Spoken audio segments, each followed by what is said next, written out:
Well, thank you, Stock. Those are incredible words. I want to say it feels like a bit of a homecoming here. I'm from Calgary originally, even though I'm out in exile in Toronto these days. And there's so many folks I want to give a shout out to, but I want to take most of my time for my remarks about freedom. But it is fun to see the Western Standard crew here. I'm so glad that great name has been revived. Thank you, Derek. I tell you, we couldn't fight our battles without the whole Rebel News team. Thank you guys for being here. Our Taxpayers Federation allies, some of my favorite folks in the country. It's great to have some celebrities from the Premier. I was delighted that the Premier came. Brett, I'm honored that you're here. Thank you very much. My lawyer from the Human Rights Commission inquiry, that YouTube video, Tom Ross, sitting right there.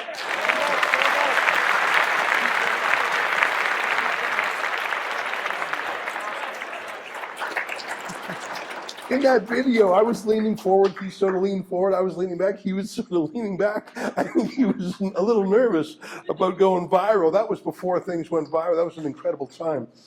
The editor of the Western Standard at the time, Kevin Libman, now with National Post, I'd say it took some guts back then. We didn't know what trouble we were getting into, including the possibility of violence. I remember what we were charged with. It was the section of the Alberta Human Rights Code. I remember the wording of it, Tom, you probably do too.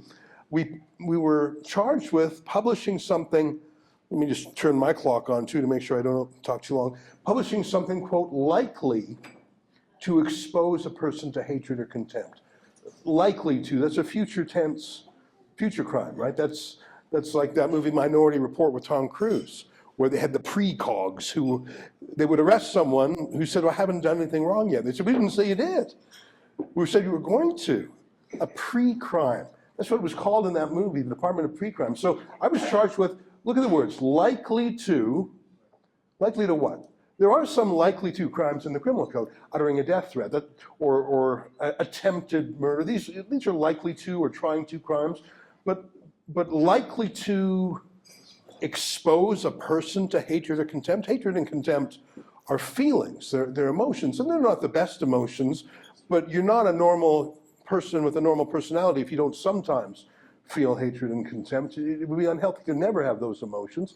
The thing about being a grown-up is to control those emotions and to convert them into something positive, but likely to expose a person to hatred or contempt. So you're saying something that causes him to have hard feelings about her.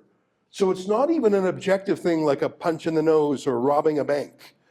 It's likely to cause someone to have hard feelings about someone else. How can you possibly have a defense to that? How can you possibly measure that? It's subjective. And it's sort of like Levant, Beria, one of the first secret police in the Soviet Union. He said, show me the man, I'll find you the crime. Under a future tense feelings, it's not even a thought crime, it's a feelings crime. And as Beria would say, everyone's guilty. I just have to know who to arrest. I'll find you guilty of something. So we fought that battle, and because of the power of the internet, I think, we mobilized, we showed people that video, and the government blinked after 900 days, and it turned into a bit of a national movement. And Stephen Harper actually repealed Section 13.2 of the Canadian Human Rights Act, which was the federal analog to that law. And it was a moment that freedom took a step forward. And it wasn't that long ago, by the way, and I remember there was a polling company called Compass, and they did a survey of working journalists. It wasn't a random opinion poll of ordinary Canadians. They called actual working journalists and asked them the question, should Ezra and should the Western Standard have published those cartoons, and should your outfit have published the cartoons? 70% of working journalists in that Compass poll said not only should we have, they should have published it too as a sign of solidarity, because if you look at those Danish cartoons, they're really no more rambunctious than anything you would see in the Calgary Herald or the Calgary Sun or the Toronto Star any given day. In fact, some of them were rather bland. Some of them looked like the kind of thing you might see in a child's illustrated Bible. There are no child's illustrated Korans. That was sort of the whole stimulus for these cartoons. Someone was trying to get a child's illustrated Koran. No one would illustrate it, so they called, the editor of the Jyllands-Posten in Denmark wrote to every cartoonist in the country and said, we'll pay you to do a cartoon. And 12 people did. They didn't know what they were getting into. So we had a step forward for freedom. And I don't know if you've been following this, but actually on Monday, Parliament started second reading of Justin Trudeau's bill called the Online Harms Act that would put Section 13(2) back in the law. So the law that we all had a small part in repealing is being reintroduced. And instead of likely to expose a person to hatred or contempt, they've tweaked the words. It's likely to expose a person to detestation and vilification. It's the same thing. The law is the same thing, but it's actually so much worse. It's incredible how much worse it is. For example, anyone can complain whether or not you're a victim or involved at all. So literally anyone in the country can make a complaint under C-63. And why would you do that? You would do that because you're morally motivated to do so, right? Well, under Trudeau's C-63, there is a $20,000 bounty if you file a complaint with the Canadian Human Rights Commission under the Online Harms Act and you win, you get up to $20,000 from the person you're targeting. That's in C-63, read it yourself. In addition, the person that is complained against can pay up to $50,000 to the government. But what you have just done is you have deputized every single critic and heckler and person who heretofore has just had to suffice with writing little comments in the YouTube comment section or the Twitter comment section. You can now complain against anyone in the country, whether or not they're talking about you, and just file complaint after complaint. It's free. You don't have to hire your own lawyer. And even if only 1 in 100 of your cases gets through, that's a good living. And here's something else. You can make a complaint secretly. You can make a complaint anonymously. You can even give evidence anonymously. This is not natural in Canadian law. It's maybe the Star Chamber in centuries past. Could you imagine that? Not to know who's making the complaint against you. Is it a disgruntled ex-wife, ex-employee, a neighbor you have a rivalry with? Is the complainant just a litigator of fortune? Are they just doing this to make a buck? Is this a political rival trying to sandbag you? We do not, even mafia trials, the mafioso has the right to look at his accuser in the eye. Not so under C-63. Isn't that astonishing? What you've done is you have weaponized everyone in the country who has a grievance. You have now given them a $20,000 reason to proceed. And section, I think it's 13(2) of the new act, the proposed one, says that not only can you complain about something that's happening now, you can go back historically. And anything anyone has ever written on social media in the past, if they control it today, if they could delete it today, you can complain against that too. So I've been on Twitter wasting a lot of time, believe it or not, for 15 years, since 2009. But there is no statute of limitations. You can start working backwards, because as long as I have the power to delete my Facebook page or delete my Twitter account, everything I've ever written historically is a legal liability. So I'll stop talking about myself. Let's talk about Jordan Peterson, someone who's had a lot of complaints against him. Jordan Peterson is prolific. He does a new video or a new article all the time. So sure, going forward, you can hit the guy every single time, but you can work backwards through his portfolio. You can go backwards in his catalog. This will be a whole new industry, which is why the only people who want this are the grievance culture, the grievance industry. This will be a self-financing grievance industry. That's in C-63. That's the part that will come for me and come for the Western Standard and come for Jordan Peterson and come for anyone who has an enemy. And we're all guilty in advance. So I can assure you right now, you have said something that will cause person A to maybe likely to have grievances about person B. And by the way, we don't believe in feelings crimes. It's not a crime to have a feeling. In fact, I put it to you that that's protected in our Charter rights. What you can think and feel and have in your heart, that's not a crime. And you'll notice there's no defense. Even in defamation law, truth is a defense. Fair comment is a defense. There are certain laws that religious belief are a defense. None of that is there. What's that got to do with causing person A to have hard feelings about person B? In fact, the truth quite often is the thing that causes the greatest hard feelings. That's the thing about hate. It's usually rooted in some kind of grievance. And even if the grievance is not genuine or not legitimate, if you tell people to shut up and you won't address the grievance, you're not going to stop them from feeling hate. If someone has a grievance and you shut them up, they're probably going to have a deeper grievance. They're probably going to feel vindicated. Aha, I knew it. I'm not allowed to talk about it. It's worse than I thought. I've just told you about part of C63. I want to talk about the more serious part. There's a criminal law aspect to C63. There's a lot of things in this proposed bill. There's the Human Rights Act part that I know I'll be tagged with. I just know it. But there's the criminal side that's even more astonishing. There is a provision in C63 that if you think someone is going to do something hateful towards you, they haven't done it yet, but you just think they're going to in your bones, you can go to court and you can get a sort of a preemptive hate, a kind of restraining order that can cause someone to be put under house arrest, cause someone to be banned from contacting any people or any list of people, to cause them to be banned to going to any location. It can even cause them to have a tracking anklet put on, cause them to give blood or urine samples to the government. That's all in the bill. You might think that's impossible. There's no way. I tell you it's in the bill. Imagine that. You haven't done anything, but you might. It's another pre-crime. The law, Justin Trudeau, one of his first things was to abolish Stephen Harper's mandatory minimum sentences. The Liberals are for easy bail and they're not for heavy sentences. But C63 actually contains within it a stand-alone hate crime that has a maximum sentence of life in prison. Life in prison. I didn't know the Liberals believed in anything like that. You bet they do. Now, are they really serious about this?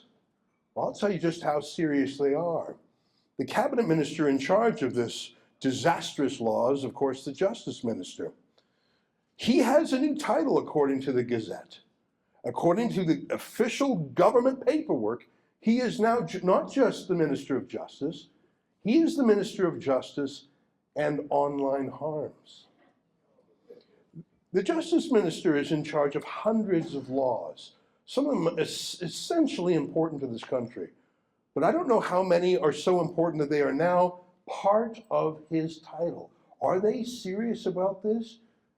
You're darn sure they're serious about it. In fact, Justin Trudeau has 4 laws dedicated to censorship. Does he have 4 bills about the Ukraine-Russia situation? Does he have 4 bills about inflation? Does he have 4 bills about the cost of housing?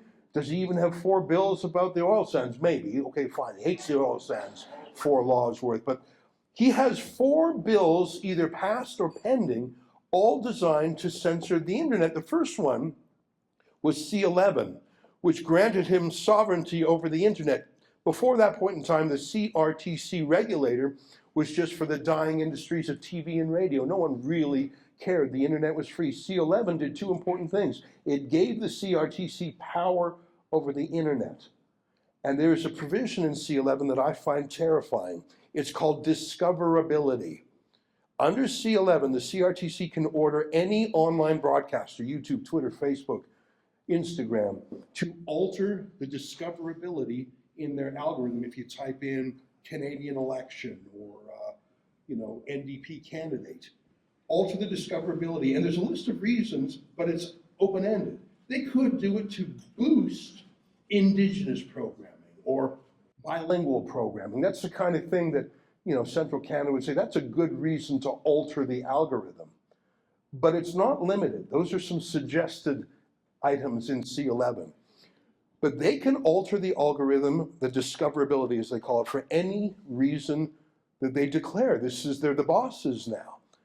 And so right now I'm frustrated by the algorithm anyways. If you type in certain things, they'll serve up CBC and CTV and they'll downrank independent media. But the CRTC can actually make an order to these companies to boost certain things and to throttle others. Now, would they be so bold as to order people to say, not see Rebel News, downrank Rebel News, downrank Western Standard? No, I don't think so. But I think it would tie into his second change that he's put into effect, I call it the QCJO journalism license. QCJO stands for Qualified Canadian Journalism Organization. It's under the Income Tax Act. Trudeau's created a new committee at the CRA that determines whether or not you are a qualified journalist or not. Now that doesn't really make sense. It's not a profession. You're not an engineer. You're not a doctor. You're not a lawyer with a real profession with standards and discipline and investigations. Journalism is an activity. You do it by writing. Anyone with a cell phone, you're a journalist. Ta-da! And whether or not you're good is up to your viewers to decide. Well, the QCJO news license says the government will decide if you're a good journalist or not. And about 99% of newspapers in this country who apply to get a QCJO news license got it. But Rebel News applied for it, and they studied our case for nearly a year. And then they wrote us a lengthy report saying, we are not qualified journalists because only 1% to 2% of our work was news, was journalism. What? That's all we do. We don't do sports. We don't do, what are you talking about? So we appealed and they said, okay, you choose the 3-week time period that we'll study. Okay, well, we chose the convoy because I know, well, yeah. Because that was when we were most active. Our company almost doubled in size. There was one glorious weekend when we had, 19 staff in the field, Sheila? We were covering not just the big ones in Ottawa and Windsor and Coots, but also in Surrey and Edmonton and Calgary. I don't even remember all the places we were. And we had people, Alexa Levant, Lincoln Jay, 23 days straight. They just had their cameras growing. We had 2 guys embedded in Coots. We sent them down there one night. They stayed over a week without a change of clothes. You know, it was pure journalism. It was nothing but journalism. I said, that'll be the 3 weeks. And they came back and said, no, you did not do journalism. And so we were rejected from the QCJO. And bizarrely, the federal court deferred to we're going to appeal to the Federal Court of Appeal. But you see what I'm getting at with this QCJO news license? So now Justin Trudeau under Bill C-11, he doesn't have to say to Instagram, Facebook, Twitter, YouTube, ban Rebel News. He just says, hey, you know what? Can you boost quality journalism? And can you throttle misinformation and disinformation and the junk out there? Well, how do we know? Well, QCJO. If you're a QCJO journalist, boost it. If you're not, de-boost it. And so he can't be accused of censoring Rebel News. I didn't even say the word. Oh, and I didn't even do this. The internet companies did. I'm worried about that. And if you don't think he would do it, I don't think you're paying attention. I think he actually believes that if he could just snuff out those few independent voices, maybe he could crawl across the finish line. C-18 is another one of his censorship laws. It commandeers $100 million a year from Google to be pursed out to the QCJO journalists. It's now $30,000 a journalist in subsidies from Trudeau. I tell you all this because it is going to happen. C-11 is law. C-18 is law. That's the cash giveaway. C-63 will become law. The QCJO status is law. They say it's going to be law. They have the support of the NDP and the Bloc Québécois. Neither of them is for press freedom. They will pass this into law, and they'll staff it with the same hand-picked cronies that they do all of it. I think that they are coming with the kind of censorship that we see in regimes that we do not recognize as democratic. Even the pre-Elon Musk Twitter, before he brought free speech back to that platform, even they, in a briefing note to the government, said this is the kind of law they see in North Korea. That's what Twitter said, even in the pre-Elon Musk days. And so we have to fight this in the court of public opinion, but we also have to fight it in the court of law. And it's dangerous because the courts these days, I think they've moved away from freedom. It's bizarre to me that our Supreme Court is yet to trouble itself with a single case from the civil liberties inferno of the lockdowns. The US Supreme Court was hearing cases of lockdowns within months. I remember when California banned singing in churches, and a brilliant decision, I forget which judge it was it Clarence Thomas perhaps? And he Gorsuch. said, who was it? I think it was Gorsuch. Who said, if you're allowing America's Got Talent or American Idol, then you've got to allow the singing in the church too. The court said you can ban singing. If that's your rule, you can ban singing, but you can't ban it for the church, but allow it for America's Got Talent. It was such a well-written case, and it's so brief. I recommend it if you want to read a clear call for freedom.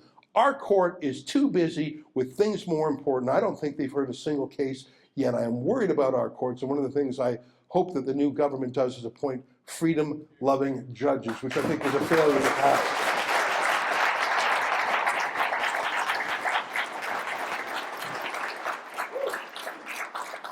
Let me close with something that Stock made me think about cancel culture, and how does someone, the peer pressure. Cancel culture is a form of peer pressure. The biggest bully around says, he's not good anymore. Don't play with them. And it really is a social pecking order thing. And that's why Elon Musk is so refreshing, because he's bigger than any of the other bullies. So if he re-normalizes you, he sort of counteracts smaller bullies because he can be bigger. And to watch him go toe-to-toe with even governments. I was in Sao Paulo, Brazil the other day. 200,000 people were marching in the street for freedom of the press because a local judge kept ordering Twitter to ban the accounts of his political opponents and to keep it secret, and Twitter wouldn't, and Elon Musk started tweeting about it. So the judge banned the entire app from all of Brazil. 200,000 people went to the street for freedom of speech in Sao Paulo. I saw it with my eyes. And it's amazing what's going on. And J.K. Rowling, she's too big to bully. It's amazing to see. But sometimes there aren't those superheroes coming that can take all the flack. Sometimes it feels lost. And let me close, Stock, with something that we talked about at Rebel News throughout the lockdown. And it was a psychological test done in the 60s by a professor named Solomon Asch, if I correctly remember, A-S-C-H. And it was related to the Milgram experiments, which I won't get into now. But Solomon Asch had a panel of people, of subjects, sitting in chairs next to each other. And then he would hold up a card with a line on it, and another card with 3 lines on it of different sizes. And he would say, which of these 3 lines is the same length as this line? Like it was a test a child could do. And he would make everyone say the answer out loud going down the line. Which of these is the same length? 2, 2, 2, 2, 2, 2, 2. Okay. 3, 3, 3, 3, 3. But then on the next one, here's the trick of it, Stock.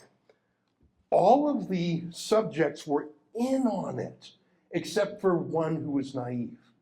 So let's say there were 6 people there. 5 out of the 6 were working with Professor Asch. And at the same time, at some cue, they would all give the wrong answer, one after the other. And the one naive guy is thinking, what the heck? That's not the same length. And what Professor Asch found is about 35% of the time, the naive subject, for such a simple test, I mean, how could you get it wrong? About more than a third of the time, people would give the wrong answer because everyone else did. And when Professor Asch would ask them later, why did you do that? There were 2 answers. One was sort of a legitimate answer. Well, because I thought maybe they were right and I was wrong. Maybe I didn't see it correctly. Maybe I was wrong. Okay, that's okay. It's okay to have doubt if everyone is saying zig and you're zagging. It's actually not a bad reason. But the other reason was, well, I know they're wrong, but I don't want to make a fuss. I don't want to stink up the joint. I don't want to stick out. But then Professor Asch did a variation on his test.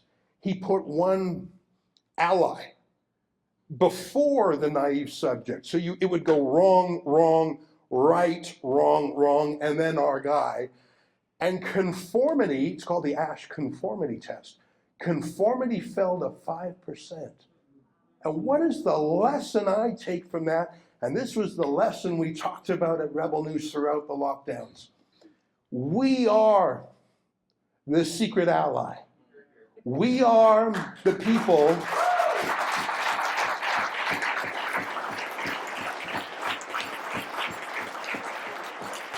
who let everyone else know you are not alone, you are not crazy, the line is not too long or too short. Say the right answer. You don't have to feel bullied, because you had total unanimity. All the political parties, all the mainstream media, all the colleges of physicians and surgeons, all the courts, all the professors, all the celebrities, all the late night, there was total uniformity. Every check and balance failed at the same time. And so you could think you were mad. And so the purpose that we had, and I'm not just talking about Rebel News, I'm talking about the JCCF. Every single person who chose to be a contrarian not only helped extinguish this bonfire of our civil liberties, but you inspired and enabled and encouraged others to do so too, because you taught them that, well, they might have canceled you, but there's a lot more of us on our side.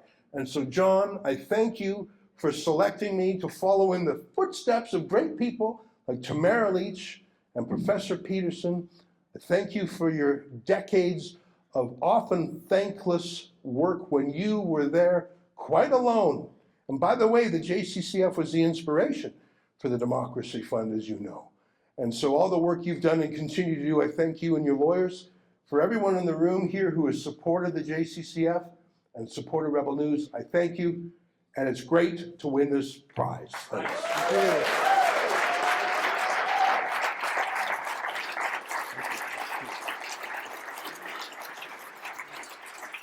Big round of applause for Ezra.